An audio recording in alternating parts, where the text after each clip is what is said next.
Hello guys, today I'll review the EPZ G10. It's an IM which is targeted towards the gaming audience.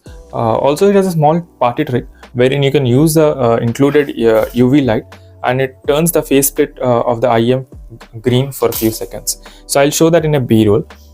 Before I start the review, I would like to say a huge thanks for EPZ for sending me this review unit, but all the thoughts and opinions you're about to hear are my own.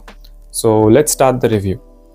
So build quality, comfort and accessories. So the price of this IM is $35. They come with the IM cable which has a mic, a UV light, 3 pairs of white and black tips, pouch, headphone splitter for your computer. The muted faceplate of the IM looks very good. It doesn't scream gamery. Using the provided UV light, you can see that the faceplate turns green for a few seconds. I don't know why it is provided, but I kind of like it, so it's cool. It's a nice party trick. The cable also has a mic.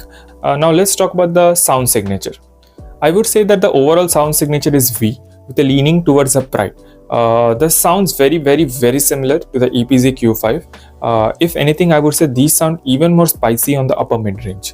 So I'll be using the Hibi FC6, FIO BTR5, iFi HipDAC 3, iFi Go Blue, Colorfly CDA M1P, the Colorfly CDA M2, Muse iFi M4, Fossey Audio N3, Ain Yuki, Hibi M300, Acclaim PD4 Plus, the Kinera USB-C dongle DAC, the Razer USB-C dongle DAC, and my smartphone for testing. So let's talk about the bass. The overall bass is very light, especially for an IM oriented towards gaming.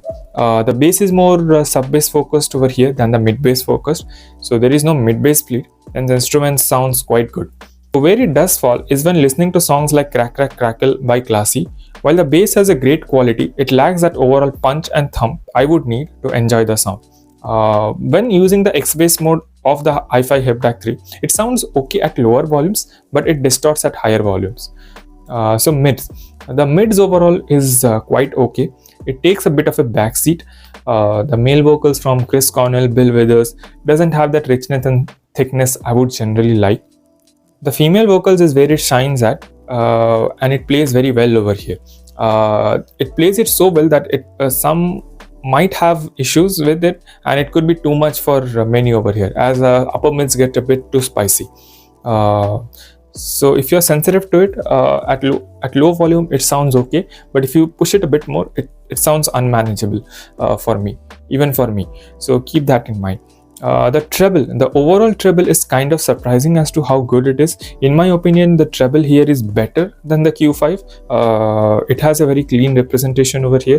While the Q5 was a treble head, this has a very clean treble without it being too much. So although it could get a bit sibilant for some, so I wouldn't again suggest this to people who are sensitive to that treble area, the sensitive and shrilly treble area. For technicalities, for this price range, it's okay. If the track gets too busy, I think it falls very quick. But for the price range, I think so it does an okay enough job. The soundstage is good. It has a decent ball of soundstage around your head. Nothing too great. The imaging, that too is quite decent. The left and right transition when playing games is also very good. Probably its strongest point in my opinion. Now gaming test. Now again, the case is very similar to the Q5 over here. You would expect it to do while gaming. But then and again, it's like very average. Why I say that? Because of the shrilly upper mids and the shrilly treble. In a busy situation during a game, it could get quite a bit much, and it could get very shrilly and peaky. So it might cause some issues for many. So that's why I did say that it did needed a bit of a bass to mask that shrilly upper mids and that shrilly treble and a spicy treble. So yeah, I think so for casual gaming session it's okay, but to buy an IM just for game and to have that shrilly upper mids and that shrilly the treble area doesn't really make sense that much. But then again, for casual gaming session, this is okay. So recommendation. Well, I was quite excited for the G10 when I did say gaming IM at around the $35 price. Well, I do think EPZ has a lot of potential, especially with the industrial experience they have. The G10 is quite okay for the price, especially if you are a treble head. But while gaming, I think it lacks that bass punch, which might be a bit off-putting. I hope EPZ could revise the G10 with tad bit more bass and tame the upper mids and the treble a bit to make it sound more balanced, and give that bass a bit more of a body, so that it comes well in game, and you can everything of the game sounds a bit better and fuller. And yeah, so that is my review of the EPZ G10. I hope you liked it. And around 94% of my viewers do not subscribe to my channel after watching my video, so I would really appreciate if you could subscribe to and like to my channel.